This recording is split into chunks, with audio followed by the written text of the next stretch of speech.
সহিহ আবু দাউদ শরীফের 1518 নম্বর হাদিসের মধ্যে আল্লাহর রাসূল বলেন, মান লাজিমাল ইস্তিগফার জালাল্লাহু লাহু মিন কুল্লি হাম্মিন ফারজান ওয়া মিন কুল্লি দিকিন মাখরাজান ওয়া রাযাকাহু মিন হাইসু লা ইয়াহতাসিব। জুরে বলুন সুবহানাল্লাহ।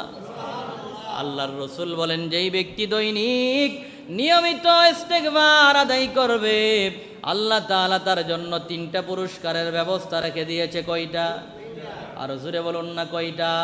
আল্লাহর নবী বলেন, যেই ব্যক্তি নিয়মিত ইস্তিগফার আস্তাগফিরুল্লাহ পাঠ করবে, আল্লাহ তাআলা 1 নম্বরে তার সমস্ত দুঃখ কষ্ট আমার আল্লাহ দূর করে দিবে। জুড়ে বলুন সুবহানাল্লাহ।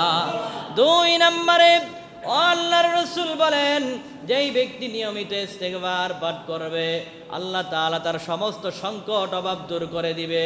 আর 3 নম্বরে ওয়ারযাকাহু মিন হাইসু লা ইয়াহতাসিব, যেই ব্যক্তি নিয়মিত ইস্তিগফার আদায় করবে, আমার রাসূল বলেন, আল্লাহ তাআলা 3 নম্বরে ওই ব্যক্তিকে এমন উৎস থেকে রিজিক দান করবে, সে যা জীবনে কোনোদিন কল্পনা পর্যন্ত করে নাই। জুড়ে বলুন সুবহানাল্লাহ।